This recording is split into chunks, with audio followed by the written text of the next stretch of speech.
কোণডাল লৈ আমাৰ ভকতেও মাটিত পৰি থকা প্ৰকাণ্ড শিল এটা 2 হাতেৰে উঠাই সেই ধোবাটোৰ ফালে মাৰিবলৈ উদ্যত হৈছে। মই দেখিলোঁ এওঁতো সেই শিলটোৰ ওপৰত বিশ্বাস কৰিলেই, মোৰ ওপৰত নাম গালে, মোৰ বিশ্বাস কৰিছে শিলক, গতিকে তেওঁ শিলটোৱেই তেওঁ প্ৰতিৰক্ষা হ'ব বুলি ভাবিছে।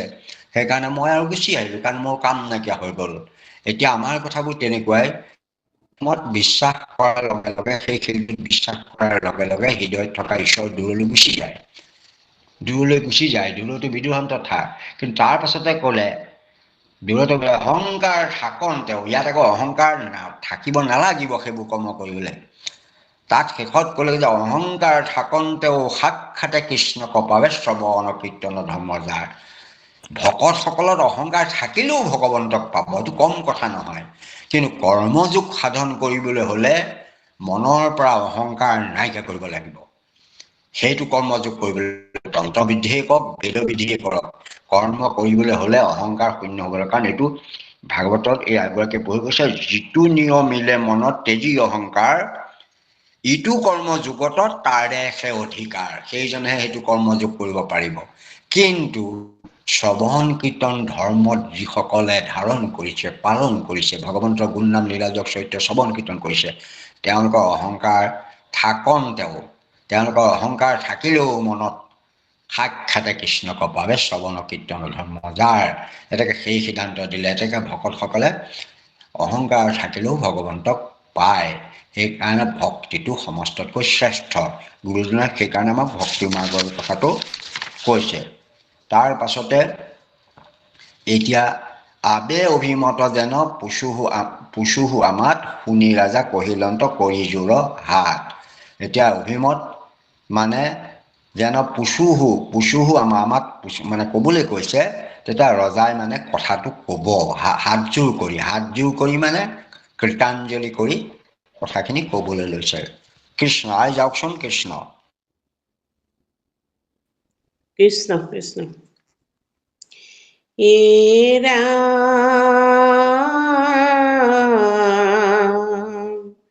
অনেক জন্মৰ জানা আছে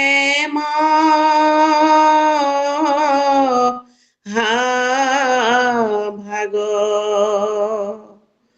সিহেতু সুধিবে তোমাক শাক পাইলো লাগ। ভগৱানৰ অৱতাৰ বৰ্ণনা। হে ৰাম যেন যেন ৰূপে যিটো কৰ্ম হৰি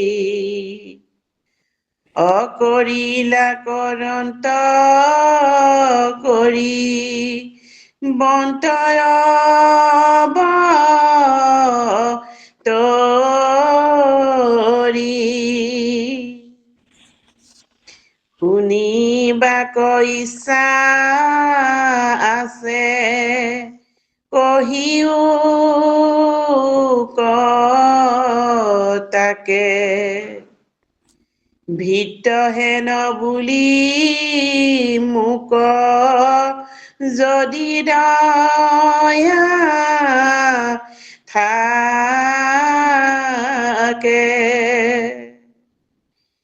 এ ৰাম শুনি সিদ্ধ দ্ৰমিল উত্তৰ দিলা পাছে ঈশ্বৰ কৃষ্ণৰ জন্ম কৰ্ম জাত আছে। এ ৰাম শত কোটি জন্মে কোনে পঢ়ি পাইবে অন্ত অসহস্ৰ বদনে যদি কহন্ত নন্ত এৰাম নপাই বেগুনৰ তথা পিতু পৰিমিত অতাকু গণিবাক লাগি যিটো দেই চিত সিটো মন্দমতি জ্ঞান শূন্য সমুদায়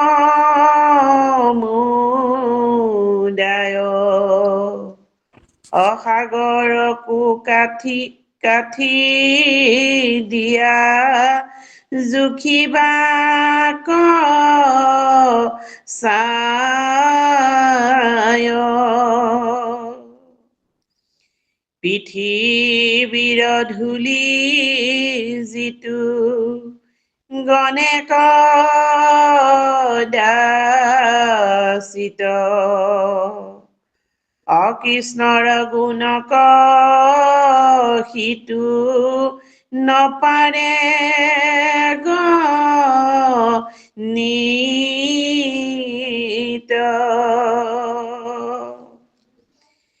জগত ঈশ্বৰ যিটো অনন্ত মহিমা আপোনো নজানে মায়া বৈভৱৰ সীমা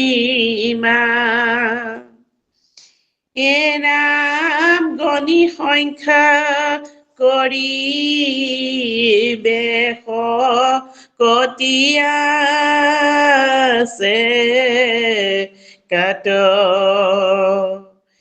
তথাপি সংক্ষেপী কিছু কহিব মাত এৰাম শুনা সাৱধানে কহো কৃষ্ণৰ চৰিত এহক মোৰ তনু মন বচন পবিত্ৰ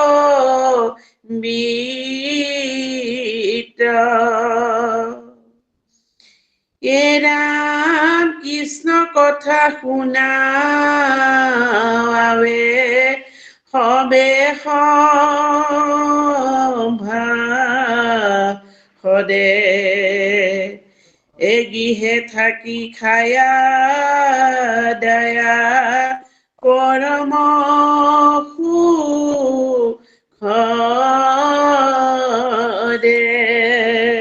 কৃষ্ণ কৃষ্ণ ৰাজন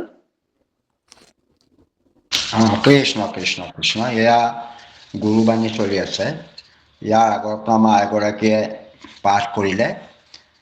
তেওঁ মানে যেতিয়া সিদ্ধই যেতিয়া ক'লে যে তুমিও কিবা আৰু কথা আছে নেকি সুধিবলৈ, আমাক সুধিবলৈ আছে যি সোধা, তেতিয়া হাত জোৰ কৰি নিমিৰজাই সুধিলে যে আমাৰ কিবা সৌভাগ্য, অনেক জন্মৰ জানা আছে মহাভাগ মানে মহাভাগ্য। মোৰ বহুত জন্মৰ, অনেক জন্মৰ মোৰ মহাভাগ্য আছিল কাৰণেই তোমালোকক লগ পাইছোঁ। যিহেতু সুধিবে তোমাক শাক পাইলোঁ লাখ, সেইকাৰণে তোমালোকক কিবা সুধিবৰ কাৰণে এই সুবিধাটো আমি পাইছোঁ। আৰু যেন ৰূপে যিটো কৰ্ম হৰি কৰিলাৰ কৰন্ত কৰিবন্ত বতৰি, যে যি ৰূপ ধাৰণ কৰি প্ৰভু ভগৱন্তই যিটো কৰ্ম কৰি গৈছিল বা কৰি গ'ল, কৰিলা মানে আৰু কৰন্ত বা কৰি আছে আৰু কৰিবন্ত, তিনিটা বাচ্চাত কৈছে। কৰিলাটো ভূতকালত কৈছে, কৰ্ম হৰি কৰিলা আগতে কৰি গ'ল, কৰন্ত বৰ্তমান অৱতাৰ ধাৰণ কৰি আছে, কৰিবন্ত আৰু ভৱিষ্যত কাল, এই তিনিওটা কালত অৱতাৰ ধৰি কি কৰিলে তাৰ কিছু কথা মই আমি কওঁ। ইয়াত মানে কথা শব্দ গুৰুজনাই লিখাৰ কিমান প্ৰাচুৰ্য, যে যেন যেন ৰূপে যিটো কৰ্ম হৰি, যি ৰূপ ধাৰণ কৰি যি কৰ্ম হৰিয়ে কৰি গ'ল, কি হৰিয়ে কৰে, তাৰ যিবিলাক কিছুমান কাম তেওঁ কিছুমান অৱতাৰ ধাৰণ কৰি গ'ল, কৰিলা শব্দটোৱে ভূতকালক বুজাইছে, কৰন্ত বৰ্তমান কালক বুজাইছে, এতিয়া কৰি আছে, আৰু কৰিবন্ত ভৱিষ্যতে কৰিব অৱতাৰ ধাৰণ কৰি, সেই সম্পৰ্কে কম। শুনিবাক ইচ্ছা আছে কহিও তাকে, ভিত্ত হেন বুলি মোক যদি আছে, যায় যে কি কৰিলে সেই কথাবোৰ মই ভগৱানৰ অৱতাৰ ধৰিলে কথাবোৰ মই শুনিব খুজিছোঁ, শুনিবাক ইচ্ছা আছে কহিও তাকে, সেইবিলাক কথাকে আমাক এতিয়া কওক। আৰু তাৰমানে নিমিৰজাই বৰ হাতযোৰ কৰি চাৰি সিদ্ধক ভগৱন্তইনো অৱতাৰ ধাৰণ কৰি কি কাম কৰি থৈ কি কৰ্ম কৰি গ'ল, কি কাম কৰি আছে আৰু কি কাম আগলৈ কৰিব, এই কথাবোৰ আমাক বিৱৰি কওক। যদি আমাক ভিত্ত বুলি ভাবিছে এইখিনি আমাক কওক এইদে বুলি নিমিৰজাই হাতযোৰ কৰি সিদ্ধসকলক সুধিছে। তেতিয়া সিদ্ধৰ ভিতৰত শুনি সিদ্ধ দ্ৰমিল উত্তৰ দিল পাছে। দ্ৰমিল নামৰ সিদ্ধজনে নৱজনৰ ভিতৰত এজন, তেওঁ উত্তৰ দিলে যে ঈশ্বৰ কৃষ্ণৰ যিবোৰ জন্ম কৰ্ম যিবিলাক আছে, শতকোটি জন্ম কোনে কৈ পাৰিবে অন্তে, যে ঈশ্বৰ কৃষ্ণৰ জন্ম কৰ্মসমূহ বছৰ আমি জন্ম লাভ কৰিলেও আমি কৈ শেষ কৰিব নোৱাৰোঁ। ভগৱানৰ গুণ নাম লীলা যশৰ চৰিত্ৰ সীমা নাই, তাৰ কথা কৈ আমি কোনেও শেষ কৰিব নোৱাৰে, কাৰণ তাৰ মহিমা কোনেও নাপায়। শতকোটি জন্মে, 1 কোটি জন্মৰ কথা কোৱাই নাই, 100 কোটি জন্মও কোনেও কৈ তেওঁ গুণ যশ কৰ্ম সম্পৰ্কে কৈ শেষ কৰিব নোৱাৰে। যদি অনন্ত, অৰ্থাৎ যি অনন্ত মানে কৰি থাকে, সেই অনন্ত 1000টা তেওঁৰ মুখ, 1000টা ফানা আছে, সেই 1000খন মুখে যদি অনন্তই কয়, সহস্ৰ বদনে যদি কহন্ত অনন্ত, নাপায়বে গুণৰ তথাপিতো পৰিমাণ মানে সীমা, তেওঁলোকে কোনো সীমা দি শেষ কৰিব নোৱাৰে, তেওঁলোকেও কৈ শেষ কৰিব নোৱাৰে। আৰু আকৌ গণিব লাগি যিটো দেই চিত্ৰ, আকৌ তাক যে মই গণিব ভগৱানৰ যিমান গুণ আছে, বহুতে মাৰিব পাৰে ন ডাঙৰ পণ্ডিতে, যে ভগৱন্তৰ গুণ তেওঁ সাগৰকো কাঢ়ে, জুখিবলৈ চেষ্টা কৰাৰ নিচিনাহে, দটো জুখিবৰ কাৰণে চেষ্টা, বহল এইবিলাক জুখিবৰ কাৰণে কৰা চেষ্টাহে হ'ব বুলি কৈছে। আকৌ পৃথিৱীৰ ধূলি যিটো গণে কদাচিত, কৃষ্ণৰ গুণটো নাপায়। পৃথিৱীত থকা যিমানবোৰ ধূলিকণা আছে, এইবোৰ কোনোবাই হয়তো গন্তি কৰিব পাৰে, কোনো ডাঙৰ কথা নাই, কৰিব পাৰিব পাৰে, পৃথিৱীৰ ধূলিবোৰ গন্তি কৰি শেষ কৰিব পাৰে কোনোবাই, কিন্তু ভগৱন্তৰ কিন্তু গুণৰ কথা কৈ কেতিয়াও তেওঁ শেষ কৰিব নোৱাৰে। এয়া দ্ৰমিলে কৈ আছে, কৰিব নোৱাৰে। জগতৰ ঈশ্বৰৰ যিটো অনন্ত মহিমা, জগতৰ ঈশ্বৰৰ মহিমা অনন্ত শব্দটো শেষ নাই, তাৰমানে ইনফিনিটি বুলি কয়। এটা কথা আছে কি, ইনফিনিটি হৈছে যিটো সীমা নাই, অনন্ত, যাৰ সীমা শেষ নাই। কিবা এটা বস্তু ক'ৰবাত এটা সীমা থাকে, যিটো বস্তুৰ সীমা নাই তাকে অনন্ত বুলি কয়। অনন্ত মানে সীমাহীন, কোনো সীমা নাই। এটা অনন্ত মহিমা, আপোন নজনে মায়া বিভৱৰ সমাজ, তেওঁ নিজেই, আনকি ভগৱানে নিজেও তেওঁ মায়া আৰু বৈভৱৰ সম্পদ কি আছে, কিবা গুণ আছে, এইবোৰৰ সীমা তেওঁ নিজেই নাজানে। আপোনালোকে দেখিছে, এইবিলাক সীমা নাজানে বুলি কৈছে। এতেকে তেনে বস্তু গণি সংখ্যা কৰিবে শপতি আছে কাত, তথাপি সংক্ষেপে কিছু কহিব তোমাক। সেইজন ঈশ্বৰৰ কোনেও তেওঁ নিজেই গুণ গান মহিমা শক্তিৰ কথা নাজানে, তাকে আমি তাক কি গণনা কৰিম। তথাপিতো সংক্ষেপে চমুকৈ কেইটামান আমি জনা কথাকে কেইটামান কম, সেয়াই শেষ নহয়, সেয়া মাত্ৰ এটা সামান্যহে, এইদৰে বুলি তেওঁলোকে ক'বলৈ আৰম্ভ কৰিছে। এতিয়া আপোনালোকে দেখিছে কাহানী, প্ৰহ্লাদক যেতিয়া সুধিলে যে তোমাক কোনে তোক হেন বিপৰ্যয় বুদ্ধি দিল, তই নিজেই জানিলি নেকি যে শুনিবাক ইচ্ছা কহ কুলেৰ নন্দন, প্ৰহ্লাদে কহিলা কৰি কৃষ্ণক বন্দন। যাৰ মায়া বিভৱৰ নাহি পৰিচ্ছেদ হেন হৰি কৰন্ত আমাৰ বুদ্ধিবে। তাৰ আগতে কৈছে ব্ৰহ্মা আদি কৰি যত দেৱতা পণ্ডিত, যাহাৰ পথত সন্ত মায়াই মোহিত, যাৰ মায়া বিভৱৰ নাহি পৰিচ্ছেদ, পৰিচ্ছেদ মানে শেষ নাই, নাহি পৰিচ্ছেদ হেন হৰি অনন্ত আমাৰ বুদ্ধিবে। এটা মায়া তেওঁৰ বিভৱৰ শেষ নাই, তেনেকৈ এজনৰ গুণগান গাই জন্ম কৰ্ম কিমান হৈছে, তেওঁ অনন্ত জন্ম হৈছে, তেওঁ জন্মৰ সীমা নাই, তেওঁ বহুত জন্ম লৈছে, তাৰে 24টা থপিয়াই থপিয়াই আনি প্ৰয়োজনীয় অৱতাৰ আমাৰ মহাপুৰুষে 24 মানে চতুৰ্বিংশতি অৱতাৰ। মানুহে যদি ভাবি লয় যে 24টাহে অৱতাৰ, তেতিয়াহ'লে ভয়ংকৰ ভুল কৰিছে। বহুত অৱতাৰ আছে, অৱতাৰ ঢেৰ ধাৰণ কৰিছে, অনন্ত অষ্টম অৱতাৰ তেওঁ ধাৰণ কৰিছে, অৱতাৰৰ সীমা নাই। কেইটামান আনি দিছেহি, তেওঁ গুণ কেইটামান আমাক দিছে, তেওঁ গুণৰ সীমা নাই। তুমি প্ৰভু নিৰ্গুণ গুণেৰ নাহি সীমা, তোমাৰ গুণৰ কোনো সীমা নাই। এতেকে আমাক কিন্তু কেইটামান এতিয়া তেওঁ অৱতাৰ কিমান ধাৰণ কৰিলে তাৰ কৈ শেষ কৰিব নোৱাৰি, গুণৰ কথা কৈ শেষ কৰিব নোৱাৰি। সংক্ষিপী মানে সংক্ষিপে চমুকৈ, বৰ চমুকৈ তথাপি তোমাক কেইটামান কথা আমি ক'ব খুজিছোঁ, এই বুলি তেওঁলোকৰ কথা সেইখিনিতে ভাগৱতৰ অনুবাদটো সামৰণি পৰিছে, সেইখিনি শেষলৈকে 237। তাৰপাছত গুৰুজনাই আকৌ গুৰুবাণী আৰম্ভ কৰিছে, সেইটো শুনা সাৱধানে কহো কৃষ্ণৰ চৰিত্ৰ। সেইটো শুকমুনিয়ে কোৱা কথা আৰু নহয়, বা এইটো নিমিৰজাৰ কথা, মহাপুৰুষ গুৰু শ্ৰীমন্ত শংকৰদেৱৰ কথা। শুনা সাৱধানে কহো কৃষ্ণৰ চৰিত্ৰ, হৌক মোৰ তনু মন বচন পবিত্ৰ। কাৰণ এতিয়া কৃষ্ণৰ কথা মই গাই আছোঁ, ভগৱন্তৰ গুণ নাম গাইছোঁ, আপোনালোকক শুনাবলৈ গাইছোঁ নেকি? আপোনালোকেও শুনিছে, নাই শুনা যদিও মোৰ আপত্তি নাই, কিন্তু মোৰ নিজৰ বাক্য মন চিত হৃদয় পবিত্ৰটো হৈছে, মোৰটোতো মহালাভ আছে।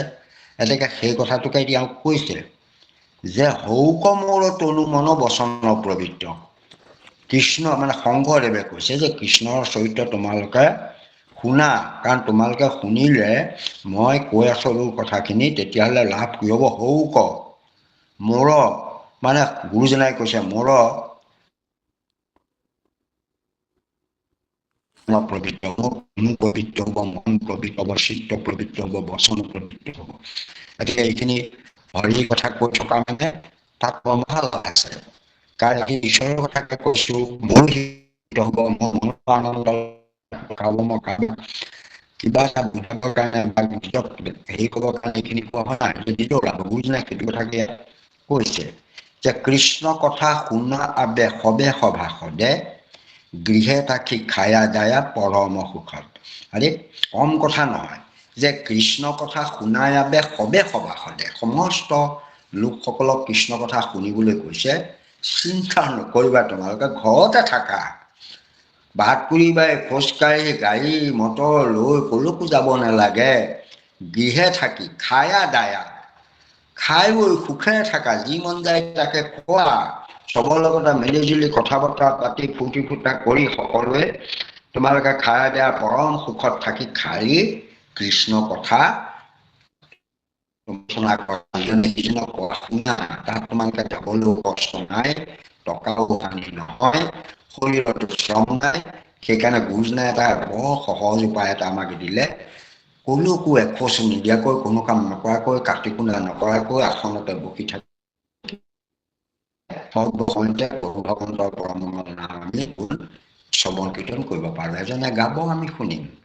ঘৰত থকা ল'ৰা এজনক কৈ যে কীৰ্তন পঢ়, মই শুনিম, নামঘোষা পঢ়, মই শুনিম, বা আপুনি পঢ়িব, তেওঁলোকে শুনিব। সেইদৰে ঘৰৰ ভিতৰতে চৰ্চা কৰি শ্ৰৱণ কীৰ্তন কৰিব পৰাই ব্যৱস্থাটো গুৰুজনে আমাক দিছে। কৃষ্ণ ইয়াৰ তাই পঢ়কচোন পিছৰ লোকৰ। কৃষ্ণ কৃষ্ণ কৃষ্ণ। হে ৰাম নাহি ধন হানি, শৰীৰতো কি সুশ্ৰম, কৰ্ণৰো অমিত শুনি, বাক সুখ তম, এতে কতে যতে ক পাতক হৈ ক্ষয় উপজয় পৰম পুণ্য মিলয় মহো দয়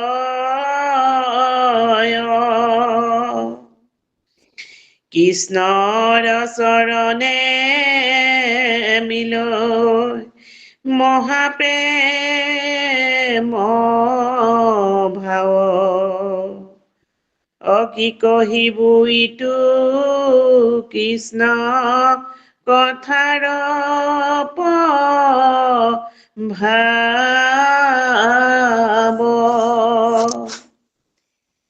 ৰাম দুৰ্লভ মনুষ্য তনু নপাইবা নাই অচিন্তামণি জন্ম হেৰা হাতত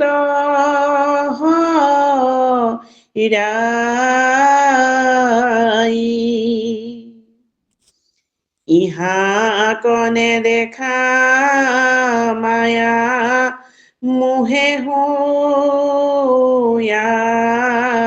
অন্ধ অকৰা কৃষ্ণ কথা মধু প্ৰাণক বন্ধ ৰাম সংসাৰ ব্যাধিৰ ইহে ঔষধ ধান অবিষয় পত্য তেজি জানতে কৰা প্ৰাণ আলোচন্তে অন্তকে সাধিবে হবে কাম অজানিয়া ঘোষিও নিৰণ তৰে ৰাম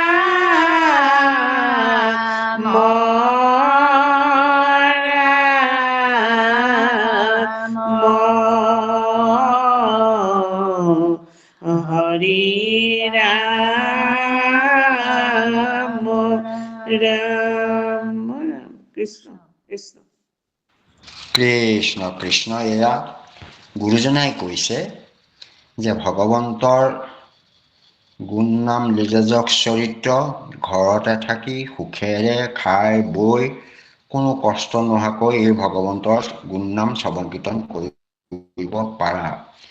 ইয়াত ধনো হানি নহয়, নাহি ধন হানি, কোনো টকা পইচাও খৰচা কৰিব নালাগে, শৰীৰত শ্ৰম কৰিব নালাগে, কোনো কষ্ট কৰিব নালাগে। যেনেকৈ তপস্যা কৰিবলৈ শৰীৰত কষ্ট কৰিব লাগিব, ব্ৰত কৰিবলৈও কষ্ট